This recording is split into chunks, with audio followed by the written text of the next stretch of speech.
Hi, everyone. Thank you for joining us for this webinar on legislative attacks on NEPA and other laws important to pipelines and their relation to shale gas infrastructure, led by Raul Garcia of Earthjustice and Stephen Shima of Save Our Environment. I just want to note quickly at the beginning that if you have a slow internet connection or are getting poor audio, please dial in using your phone into the webinar, and that should help solve the problem. My name is Bridget Brady, and I'm an advocacy assistant at the Delaware Riverkeeper Network. I think that most of you are aware of who we are by now, but for those of you who are new, Maya Van Rossum is the Delaware Riverkeeper, and she leads the Delaware Riverkeeper Network, a nonprofit working throughout the entire Delaware River watershed on the issues, actions, regulations, legislation, policies, programs, and decisions that impact the health of our Delaware River watershed waterways and our ability to protect and restore them for the benefit of all.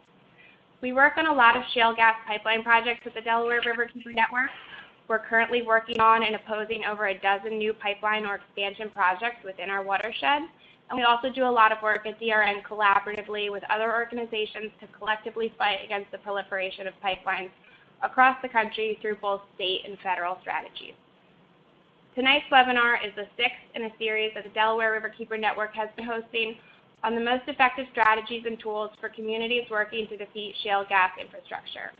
The concept for the series came out of collaborative discussions with other community organizations and legal thinkers working on these issues, including Stephen and Raul.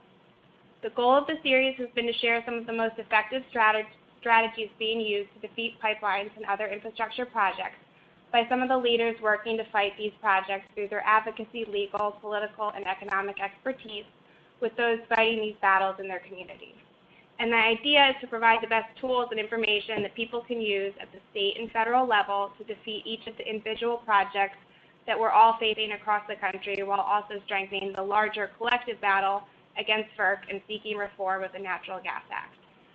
Tonight's webinar is actually the last one that we've had scheduled in the series as of right now, but the entire series has been so well received, thanks of course to our exceptional presenters like Stephen and Raul, who have been coming back and keeping everyone updated on the latest attacks and developments that we're facing. And so we're now in the process of planning for more of these webinars for the future. So if you have any topic in particular that you'd like to see covered or revisited, please send us an email and let us know, and we'll keep everyone updated as we get them set up.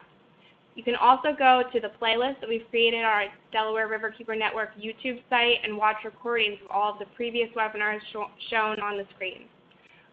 We'll send a link out to that channel as well as tonight's recording and a follow-up email that will go out the next day or so. I'm going to turn it over to Raul and Stephen in a minute, but I want to cover a couple housekeeping points first, really quickly. The webinar will be an hour long.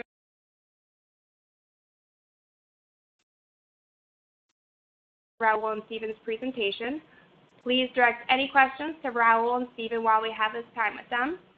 If we have too many questions and run out of time before we get to all of them, I apologize up front. And if you have a question come up during the webinar, please just submit it through the text box as you think of it, and then I will pose those questions to Raul and Stephen at the end of the webinar and allow them to answer. We're not going to open up the phone lines for people to ask questions directly, so please just queue them up as they come to you during the presentation. I also just want to quickly note a couple of important and related things that we have going on before we get started. We've been circulating a sign-on letter that identifies the reforms of FERC and the Natural Gas Act that are needed to make a meaningful difference with regards to FERC and pipelines for communities that are facing their abuses of law and power. The letter also serves as a challenge to the softball legislative proposals that we've been witnessing and don't actually address the root of the problems with FERC. So we're planning to hand-deliver the letter to key representatives in Congress with a focus on those that may in fact become champions for our cause on July 20th, this Thursday in Washington, D.C. So if you're interested in joining us for the delivery of that letter to members of Congress on the 20th, or for a parade through the halls of the Senate that's going to be happening at the same time, where we'll be asking our senators to say no to FERC quorum, send an email to me or to Molly right away. You can also go to the tiny URL link on the screen for more info on the parade and a link to sign up. So all of that, more information on all of that and links will go out in a follow-up email coming from Andrew in the next day or so. We're hoping to have a recording of the webinar to share in the near future. And we'll be sending out more about the series after tonight. All right, so with that, I'm going to turn it over to Raul and Stephen.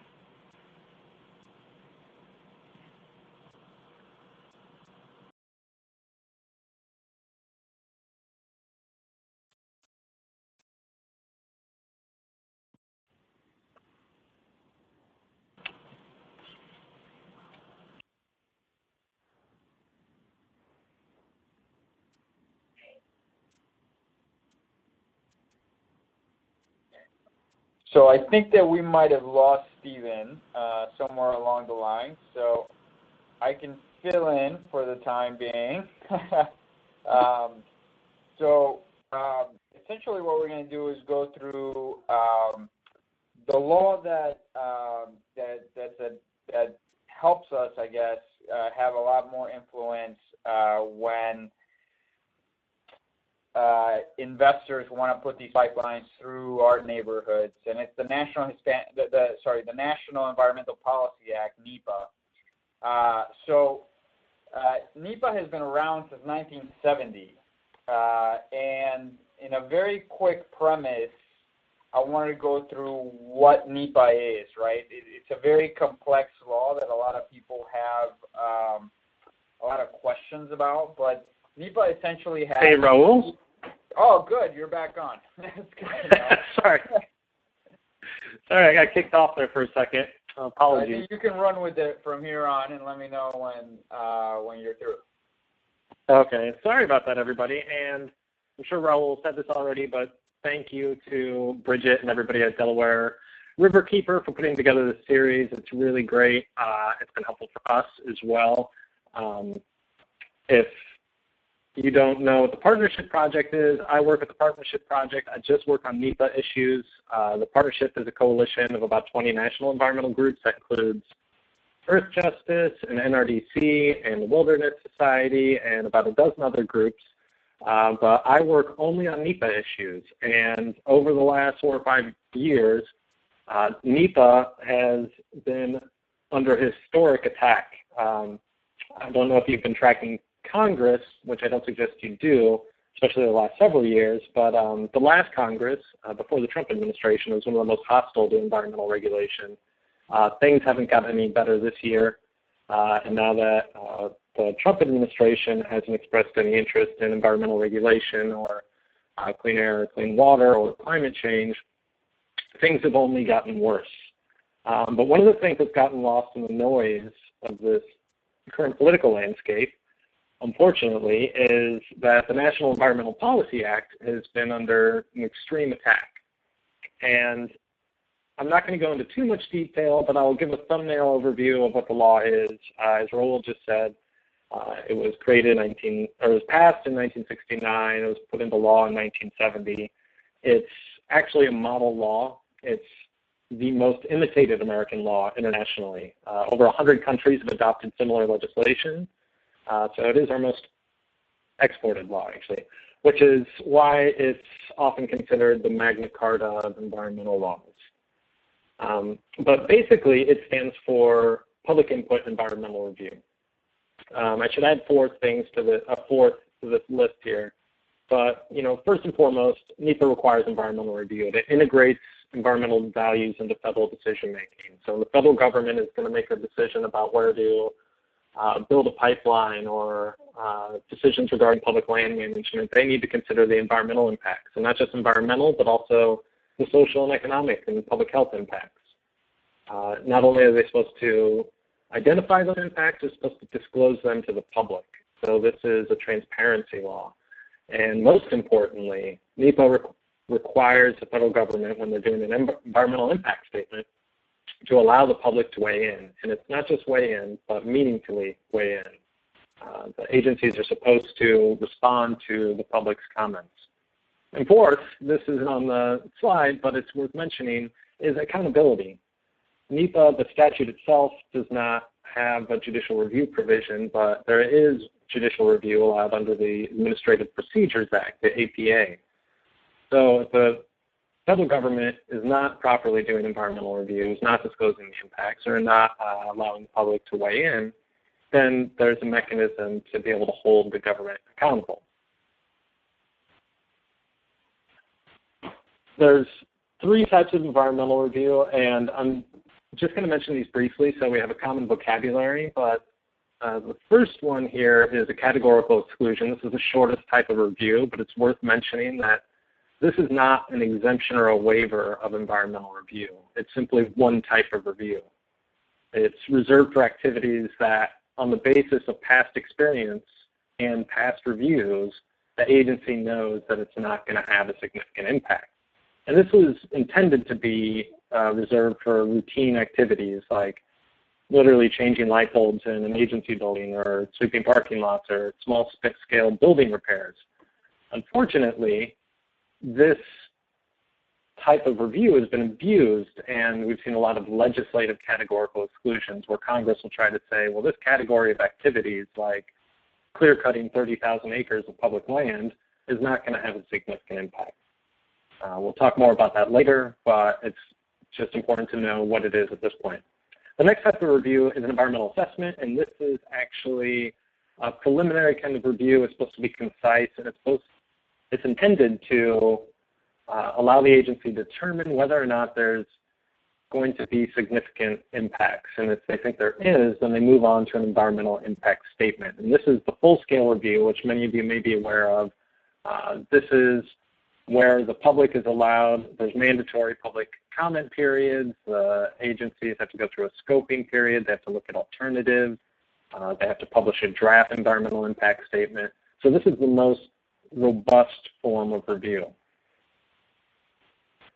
However, in the last 4 years, I mentioned this at the beginning, at the top, there's been about, well over 150 pieces of legislation at this point that have been aimed at weakening or waiving NEPA.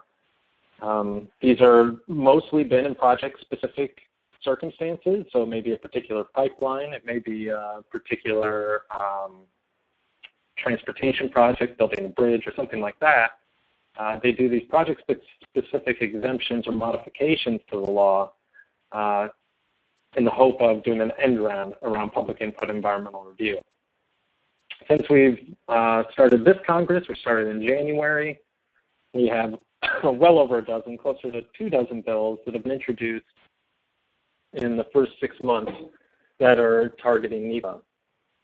But in the last Congress, we probably had 120 pieces, and that's well over 4 pieces of legislation every month for 2 years.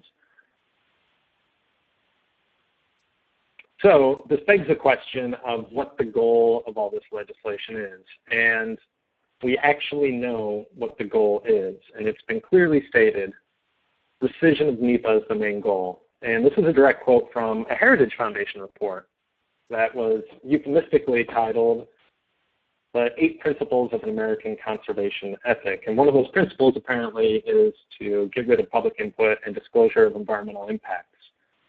This was reiterated. It was originally stated in 2012. It was reiterated just this spring when the Heritage Foundation testified at a House oversight hearing that was examining environmental barriers. So environmental review and public input are actually considered barriers to infrastructure development. This has also made its way into the GOP platform. In 2012 and 2016, the GOP has listed reforming NEPA as one of its priorities. The primary mechanism by which they've been considering reforming it seems to be discrete waivers. However, you'll see in this next quote, the Heritage Foundation went on to say lawmakers should narrow the scope of NEPA review process and remove consideration of climate change as a requirement. And the ultimate goal should be rescinding NEPA. They even went so far as to recognize that they can't take this law head on. They tried to amend or repeal NEPA in 2005 when Republicans were in control of Congress. They held these hearings around the country, and at those hearings they were expecting people to show up and say, well, they hate this red tape, it's standing in the way of jobs. But it turns out people like having a say in what government's going to do in their communities. So recognizing they couldn't take it head on, the Heritage Foundation actually outlined a strategy to eventually pave the way to rescission or eliminating the law. And what they said was, Congress should look at narrowing the scope of reviews. They should require arbitrary time limits. They should limit alternatives. And alternatives, we haven't talked about this, but alternatives are what the regulations call the heart of the NEPA process. It's where the agency is supposed to consider alternative ways to accomplish the stated goal. And then finally, it said Congress should get rid of any consideration of greenhouse gases in NEPA reviews. Well, President Trump and the Trump administration were sensitive and responsive to this, and they said the first week in office, President Trump said, generally speaking, we're going to give you your permits. The idea was, or appears to be, that the permitting process, this idea that before allowing a pipeline to be built or a project to go through, we don't need to really consider what the environmental impacts are going to be, what the public has to say about this project. So what we expected, and what we expect going forward, is more of the same. So we expected executive orders. We've already seen a few. President Trump issued an executive order to actually streamline the permitting process. Luckily, that executive order didn't have a lot of teeth. He also repealed the greenhouse gas guidance that the White House Council on Environmental Quality under the Obama administration issued last August. And that was an important piece of guidance because it actually advised every federal agency how to exactly consider the impacts of climate change when issuing a permit or considering engaging in a project. Nevertheless, even though that guidance was revoked by the Trump administration, the law still requires that agencies consider the impacts of climate change. And we talked about this last week in a previous webinar about exactly how agencies should be doing that. And I urge anybody on the webinar now, if they're interested, to go back. That webinar is available online.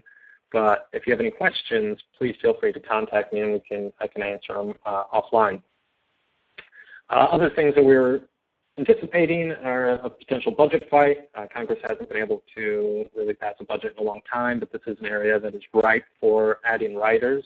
One of the riders that we often see is legislatively stating that agencies are prohibited from considering climate change and environmental reviews, and we've already seen a bill introduced that would prohibit agencies from considering the social cost of carbon, which is a metric to put a price on exactly what the cost is to human health, to the environment, and to communities when we are emitting greenhouse gases. And then there's a whole host of bills attacking NEPA in discrete circumstances. We've seen a lot so far, which I mentioned, but there's two that I want to flag here today, and one of them is HR 2910, and this has to do with natural gas pipelines. So I think many in this webinar would be interested in this. It severely undercuts laws like NEPA and its state equivalents. Many states, about half of them, have their own state environmental policy acts where there's a mandate to consider the environmental consequences of agency actions.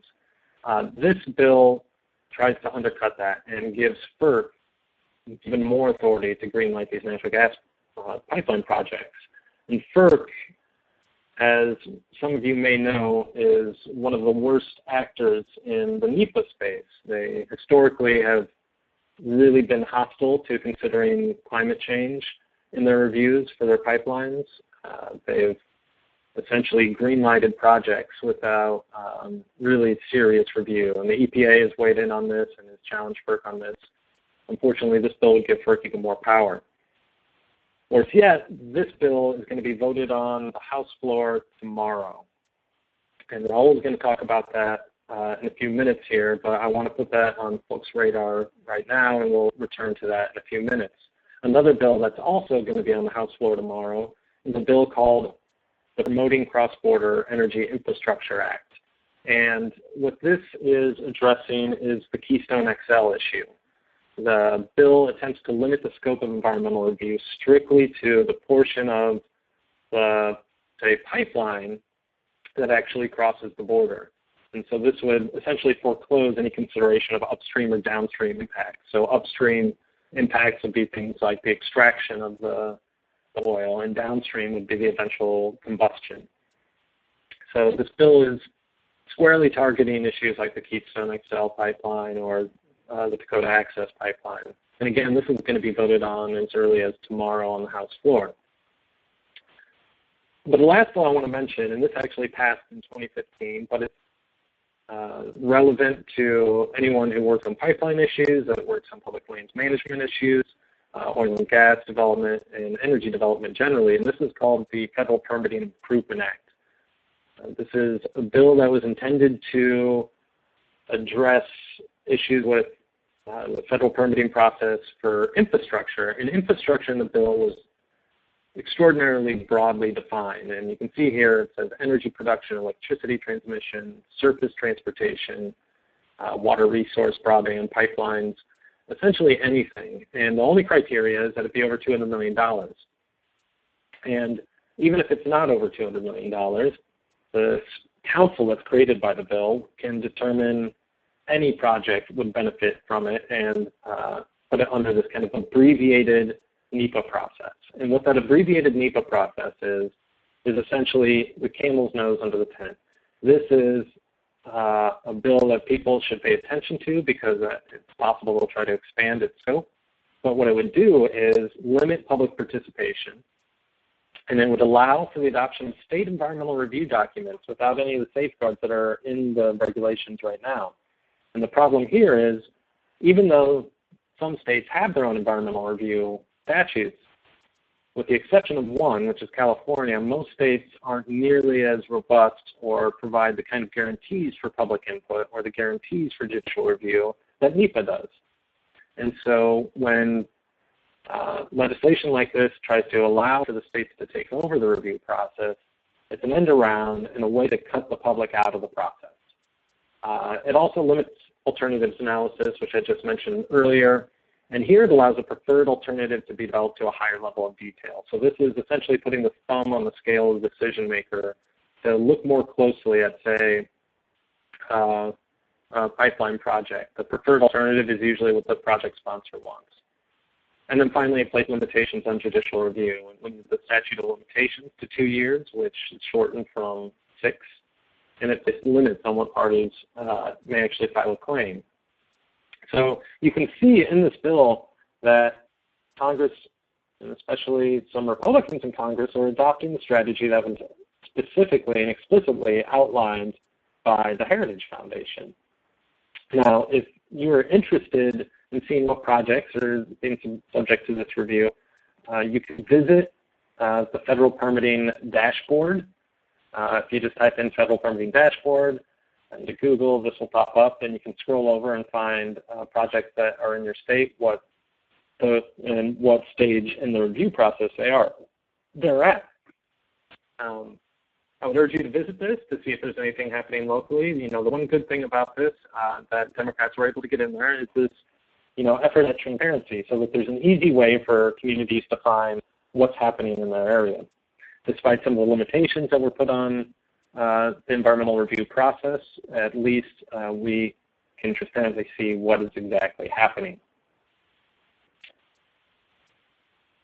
So I'm going to turn it over to Raul there, but if anybody has any questions, please type them in, and if we don't get to them, please feel free to contact us offline, and we'll provide our email addresses. We'll get back to you. Thanks. So thanks, Stephen. And first of all, I wanted to thank Bridget, Maya, and the rest of the Delaware River Keepers for allowing us to come to your computers, laptops, wherever it may be, today to talk about this issue. And so for a long time, the environmental community has really been talking about NEPA. We heard a lot of rhetoric that was, it's just a procedural statute. It's from Republicans in Congress, we've heard, it's a source of delay, we want to cut red tape.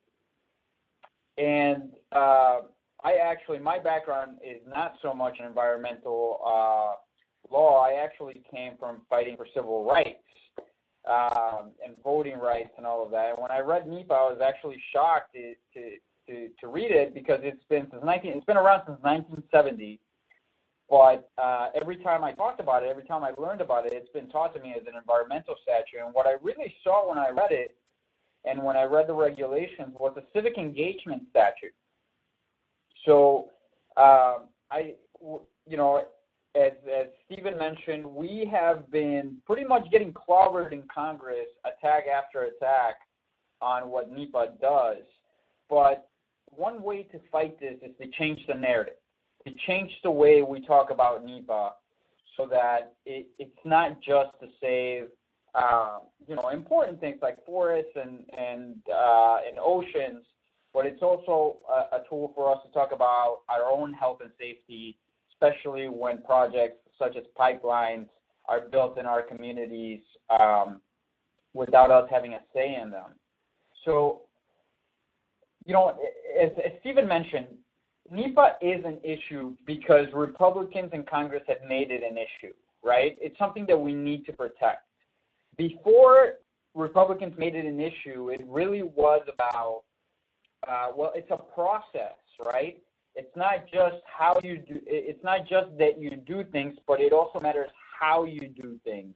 So it matters that we disclose all the information, and it matters that we conduct the proper analysis and we look for the least environmentally toxic way to do things. And it matters that the public has a say into what's happening. But obviously now they want to take this tool away, and obviously we need to respond. So, but aside from an issue, NEPA is also a tool, right? And the metaphor that I want to use here is sort of a bridge, right? Imagine your paradise island vacation, and your goal is to get to that paradise island. And NEPA may not be your paradise island. It's not something that you hear about that you hear about on the news or anything like that. But it's the bridge to your island, right? And you might not think that the bridge is an important component, but obviously it makes things a whole lot easier and a whole lot better to get to that place. And so what I mean by that is that with NEPA, whatever priorities you hold dear, right? It could be environmental protection. It could just be the health and safety of your family. It could be any number of things that, of how these projects that are being built throughout the country affect you and affect your loved ones. Those priorities are already set in your mind. NEPA is not a priority. NEPA is a tool that you can use, a tool at your disposal for you to work on those priorities that you already hold dear to yourself, right? So, again, in the context of, for example, pipelines, NEPA is not the objective, right? No one says, oh, I really want a strong NEPA. My family depends upon it. Well, your family might depend upon it, but what you really want is clean water, clean air, right? Making sure that you don't live in a sick environment. And you'd be surprised that many times we actually cannot get those things unless we participate in the NEPA process. So I want to keep that in mind, that it is an environmental issue, but it's a health and safety issue. It's a workers' protection issue. It's a civil rights issue. And at the bottom line, it is a civic engagement issue. And so how do we fight back? So I always include this very cheesy quote from House of Cards that says, if you don't like how the table's set, turn over the table. And what I mean by that is that we've been hearing this narrative in Congress for a really long time that says, oh, we have to cut red tape. It's all a bunch of Washington bureaucracy getting in the way of creating jobs and making money and economic stimulus. And so for a long time, the rhetoric around NEPA has been, well, NEPA is not the source of delay. NEPA is not a tool to stop development with needless litigation.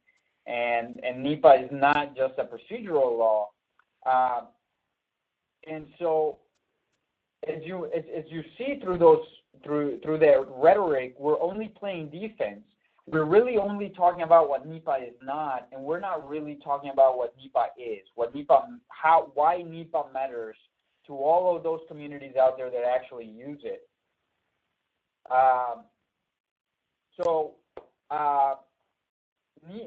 We need to change the way that we talk about this law, and that's exactly what Stephen was mentioning, right? We need to talk about what NEPA brings to the table. For example, it brings informed decision making. You cannot build these pipelines without first studying all of the impact that it's going to have. We just had a recent victory. We have been litigating the Dakota Access Pipeline on behalf of the Standing Rock Sioux. And for example, one of the things that they said that the judge ruled on was when you did the environmental review, you did not consider the environmental justice implications of what this pipeline was going to do. How is it going to impact communities of color and underrepresented communities, in this case indigenous communities, more so than everybody else? So that was a faulty environmental review, and because of the safeguards that NEPA has, we were able to sue and actually win on the merits. And so we're still litigating to see what the eventual fix is going to be, but that's important, right? But we need to make sure that all of these things are being considered, that the government's being transparent and being held accountable. It also says that, look, a lot of projects need to be shut down because they're just not good for our communities. Other projects just need to be improved. And I'm a firm believer that no one has a more educated and informed say about what should go into a community than the community itself. Right? So NEPA is that process through which a community on the ground can actually say, you know what, this is what we want in our community. Sometimes it's that we don't want the project at all, and sometimes it's like, look, we can have this project, you just need to build it according to specific requests that the community wants, right? For example, if you're going to build a highway that's going to displace thousands of people, and you move it, and this literally happened, and you move it, someone said, how about we just move it over a few miles to the right? And they did. And then they didn't have to displace that many people. I don't think they had to displace any people at all in that particular project. So that's very important. And so when you get the community behind these projects, you actually save time and money. Even when you don't want a project in your own backyard, right? If that project's not going to, it's going to have a lot of political opposition, and it's not going to be usable for the company, or it's going to render profits low for whoever Energy Answers or whatever other big corporation is, then we can actually say, well, don't waste your money in building these projects. Go and build, wind turbines and solar panels that can actually help our communities out. But at the end of the day, and what I always argue is the most important principle of NEPA is public comment. This is how we get your input from the folks on the ground, who are the folks who are going to live with the consequences of whatever happens, whether it be a pipeline built or whether it be renewable energy being invested in. We need to make sure that the concept of involving communities on the ground remains very important within this process. So I put this up because we have been saying that, well, sometimes, right? So for a long time, when I came to the environmental movement, I've heard a lot about, well, we use NEPA to save this trail, and we made this, along this highway, we have a bike trail now, and it's a parkway instead of a highway. And look, it's not to minimize the importance of those kinds of projects, but there are other projects.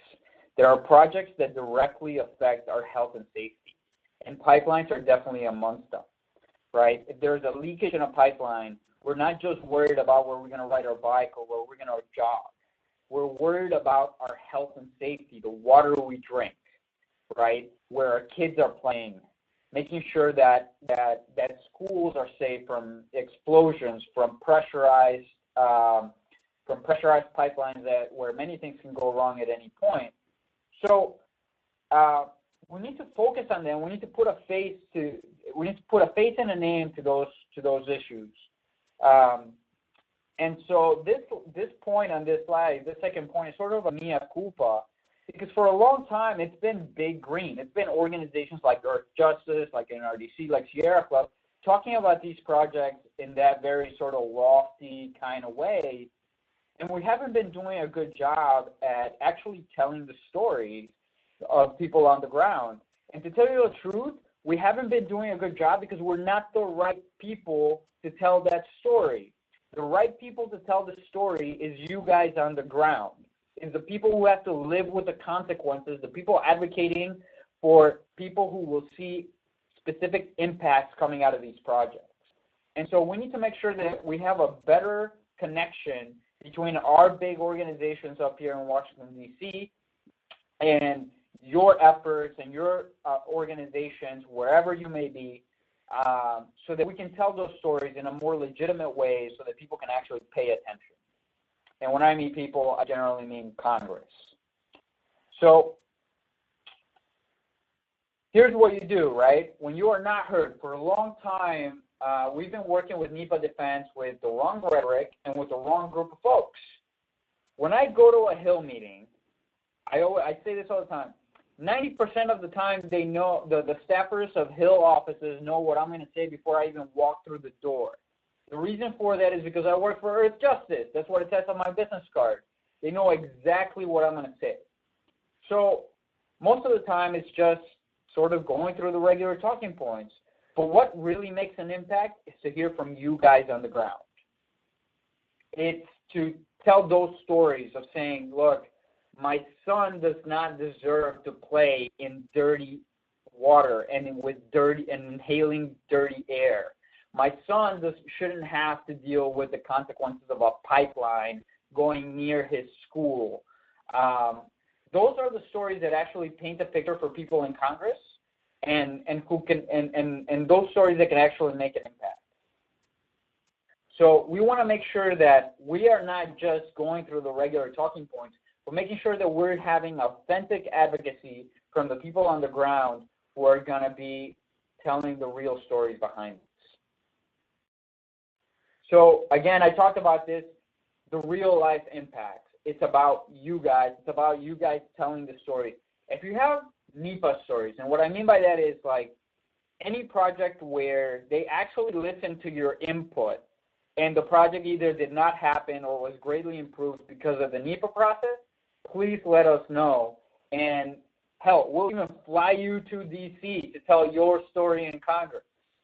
And however, we also have that dark side to this, right, where Congress has been passing a ton of watered-down NEPA bills in which either you don't get the right time for a public comment period, or you might not get the opportunity to have influence over a decision.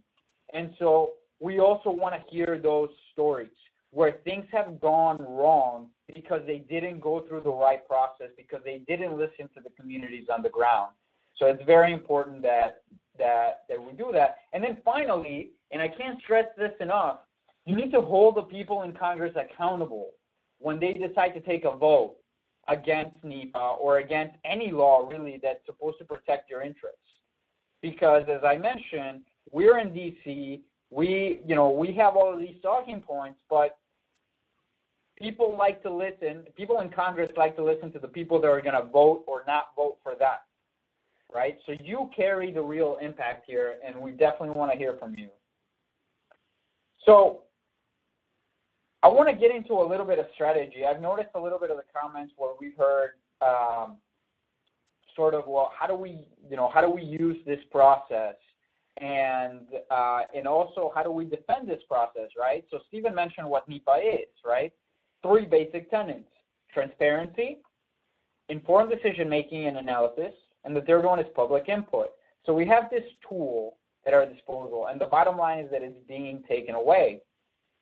But I offer the example of the Dakota Access Pipeline as a huge victory when it comes to NEPA, because the ruling essentially said, look, you're mandated to talk about, to analyze, this is talking to the agencies, you're mandated to analyze what this is going to do to the human environment. And you failed to do that. That means you have to go back. In the case of the Dakota Access Pipeline, they did not analyze how people of color, specifically indigenous communities, were going to be impacted by this pipeline. And so that was enough to get a victory. And now what we're shooting for is to get them back to the drawing board and say, look, this wasn't the best idea. And therefore it shouldn't happen in the first place. So when we're talking about the Hill, we're talking about two different kinds of attacks that NEPA faces. One is in larger infrastructure packages, right? So they say, Stephen went through this analysis of a death by 1,000 cuts, right? And the problem there is that they say, you know, we might have our champions in Congress that say, yeah, we love NEPA, we think it's very important, but look, there's this infrastructure package where it's going to put 100,000 people to work. I cannot vote against it. So those packages, we need to work the committees. And what I mean by that is that you need to put pressure on people who are not necessarily your representative or who are not necessarily your senators. It's people that when they represent the Democratic caucus or the Republican caucus in a specific committee, they are supposed to be the representatives for all of the country and all of that party within that committee, right? So I'm going to put a few people up on the board, but someone mentioned earlier, you know, someone asked the question of, well, who else besides our representatives and our senators can we reach out to for these things?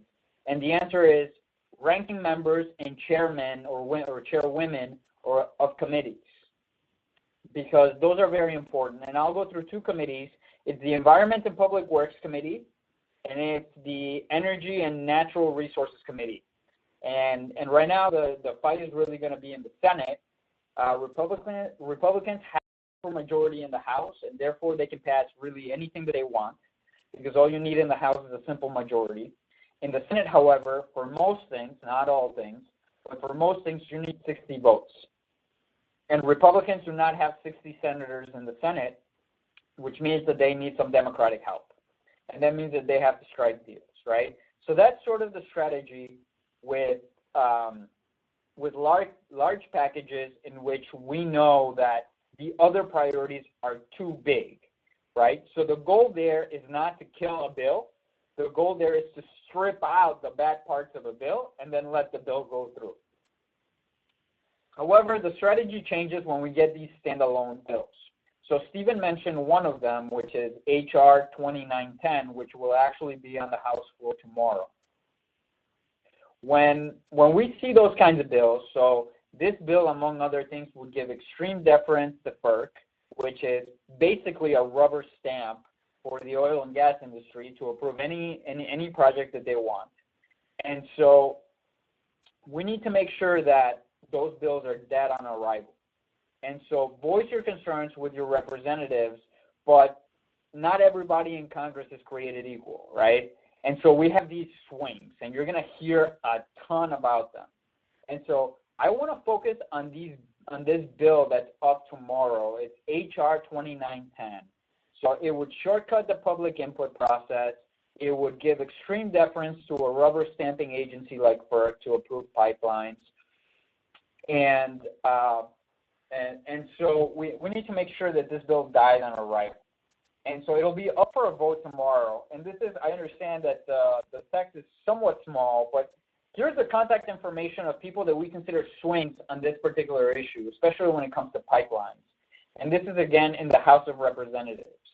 So the goal in the House of Representatives, it's going to be impossible to win a vote, right? Because Republicans have a supermajority and because they tend to side with industry and they want to see this bill pass. However, a good vote in the House means that we keep all the Democrats and maybe we peel off a few Republicans. And so in doing this, we can say to the Senate, look, your entire caucus, your entire party did not think this was a good idea. Not only that, but also all the people that voted against it from the Republican side also don't think it's a good idea. So that's what we mean by dead on arrival, right? When it gets to the Senate, there's just no chance that anybody wants to stick their neck out to make sure that this passes. And that's very important. So the font is really small here. Hopefully we can distribute this PowerPoint and you can see through some of these lists. But I tried to include a lot of East Coast. So we have, I'll run through a few of them, but Representative Boyle, Brady from Pennsylvania, Brown from Maryland, Espaillat from New York, Evans from Pennsylvania. Let's see, which other one would be very important? Norcross from New Jersey. It's very important to hit up. If you live in New Jersey, please call the Norcross office. because he actually took a pretty bad vote last Congress on a similar bill. Perlmutter, Scott Peters, if you're out in California, he's definitely been an issue for us lately. And so I want to make sure that you get the contact information from this list and that you guys can contact them. A simple phone call will do the trick. And so we need to make sure that again, these folks feel the pressure. And if they don't vote the right way, call them back and say, look, I called you. Why didn't you vote this way? I'm going to consider this during the next election. And so that's sort of for this specific bill, right? And that's largely in the House of Representatives when it comes to pipelines and it comes to NEPA. But here are some other big names that you can choose in the Senate and the House. And I spoke about the strategy, and I spoke about the committees, right? And so I divided it up here by state, but I'll go through them. And in Delaware, Senator Carper is a key figure. He's the top Democrat in the Environment and Public Works Committee in the Senate. The problem is that he's known to compromise a lot with Republicans, right? So he has very good staff that essentially say, they give him like a script to say in hearings, and that's very good. And they say, okay, we're not going to have any more NEPA shortcuts, and we're going to do this the right way. And then he goes off the cuff because they don't have him scripted anymore. He says, well, maybe we can find some place to compromise. And what that compromise in Congress means, it means that you get less chances to participate in this process and that it gets more likely that these pipelines get approved. And so you need to make sure to weigh in with him. Even if you're not a constituent of his, remember, he represents the Democratic caucus in that whole committee, and he's the top Democrat in that committee. So make sure you weigh in with him. Another key person is Senator Chuck Schumer. Schumer is the leader of the Democrats in the entire Senate. Okay, so there are people who stray away from his leadership, but mostly he controls the entire caucus. And as I mentioned, Republicans need 60 votes. So they need to peel off at least 8 Democrats. So when Chuck Schumer says to all offices in the Senate, look, you have to vote this way, that carries a lot of weight. More weight than what any other senator has to say. So we need to make sure that we weigh in with his office and that this isn't only a good thing for him to vote on, but it's a priority, right? So NEPA is one of those things where he might be quick to throw under the bus because he says, well, we got to get, I don't know, healthcare and an infrastructure package and all of these other things. And when they stick on a bad NEPA language in one of these bigger bills, obviously you put him in a tough position, but he's probably going to vote for that kind of bill, right? So we need to make sure that this kind of issue raises on his priority list to the point where he says, look, if I have to decide between NEPA and this other issue, NEPA is going to come out on top.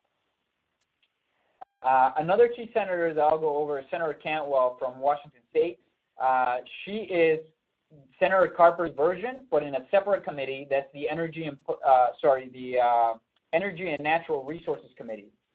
On the House side, real quickly, I want to go over 2 representatives that are very important, Representative DeFazio and Representative Pallone.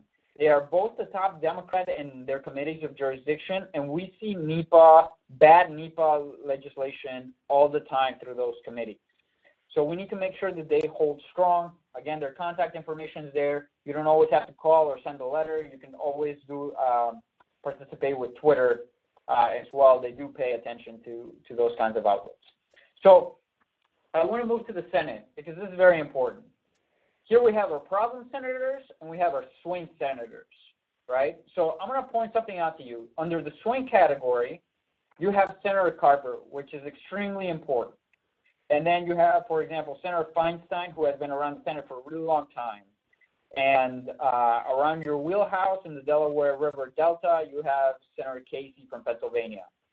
So you need to make sure that you weigh in with these folks. You're in a specific position where those of you that live in Delaware you're constituents of Senator Carper, and so he'll listen to you more than any of us. So make sure you weigh in. On the left side, I have what I call the problem senators, and you will see some Democrats, and you'll see a few Republicans that are close that sometimes side with Democrats on specific issues, but not all the time. So again, if you're a resident of one of those states, please weigh in because it's very important. So finally, I'm going to leave this up to you. Here are some social media some social media tools that you can use. You know, a lot of people say, well, I weigh in, but I don't know how. This is a very simple way in which you can do it. You can literally copy and paste this kind of stuff into your Twitter account and just put the handle, which is in the previous slide, of whatever senator you wanted to go to, and their staff will definitely see it, right? So again, the PowerPoint will be distributed. You can take a look. And then the easiest way to weigh in, I have this website. We put it together. It talks about what NEPA is, and it goes through the basics. But it also asks you to sign a petition. So you'll see a take action. You'll see a take action bullet, and please go there, sign the petition. That way we can protect NEPA and make sure that this statute stays around for folks on the ground to use. So with that said, I'll turn it over to Bridget again, and thank you guys again so much for listening to us, and let us know if you have any questions. All right, thank you guys so much. That was really great. We have gotten a couple questions in. We have a few minutes left. So the first question, I think, is what type of legal challenges to a poorly written EIS have generally been successful? I'll leave that for either of you. Yeah, this is Steve, and I'll let Raul weigh in as well. But the short answer is, I don't know. It's always a fact-specific inquiry, and there's quite a few different legal challenges to a poorly written environmental impact statement. But the bottom line is agency has to act arbitrarily or capriciously, and they have to, there has to be a demonstrable failure by the agency to fulfill one of their responsibilities. And they have a lot of them in the EIS process. So I don't think there's an easy answer to that, but there certainly are a lot of avenues. Raul, do you have any suggestions? Yeah, I think, one of the biggest examples that come to mind is when an agency doesn't consider something that clearly within the human environment, right? So they don't consider how water might be polluted or if an accident happens. If that kind of stuff is not considered within an EIS, then that falls under that standard that Stephen mentioned, arbitrary and capricious, right? Because if it's an obvious factor, if it's an obvious impact that is going to happen because of a project and it's not fully analyzed, then that's definitely cause for a challenge. And we saw that. I mentioned Standing Rock, but we saw that. They just neglected altogether to analyze how environmental justice was going to be a factor, right? How are people of color going to be disproportionately impacted by this pipeline? They failed to do so, and that's why they lost the case. And I'll actually, and that's a good point, and I'll add one more point to that is, the most important thing when, there's litigation under NEPA is to build an administrative record.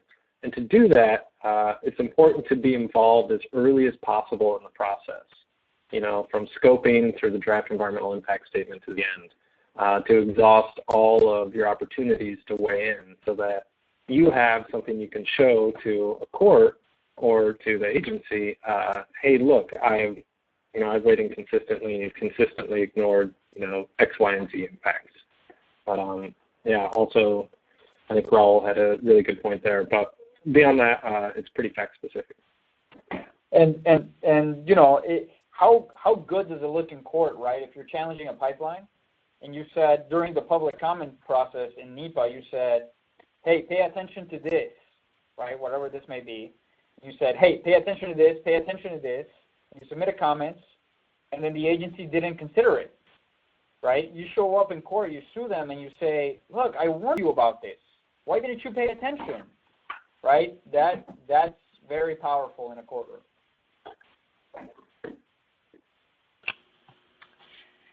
Okay, so we had a question that you guys answered very well about who to target calls to right now for H2 HR 2910, sorry. And then somebody also asked if you have a quick talking point email you could send out with the bill number, etc. I know that Delaware Riverkeeper Network has an action alert up on our homepage right now that we've been sending out about this, but I also wanted to pose that to you guys to see if you had anything quick and easy that you could share now or maybe in a follow-up email as well. Sure. I think, again, I'll defer to Stephen, but the biggest talking point here is that this bill waters down the analysis that needs to happen for pipelines everywhere.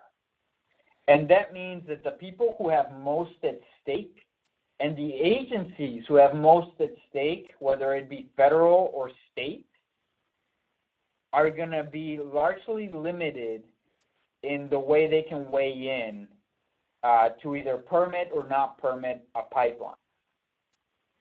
And that means more pipelines. And at the end of the day, we know that this is catering to the oil and gas industry, right? So I think that a key message is that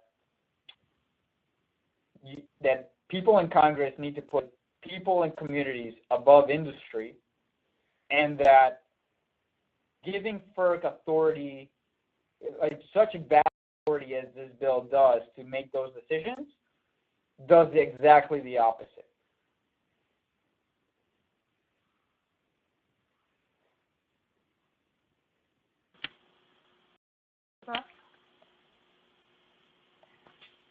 All right. Well, thank you, guys. I think we're just about at 7:30, actually pretty perfectly, and I think that is all of the relevant questions we've gotten in tonight on NEPA. So thank you for another awesome presentation and for all of the webinars you've done with us through this series. We really appreciate it. Thank you. Thank you. All right. Thank you, guys. Have a good night.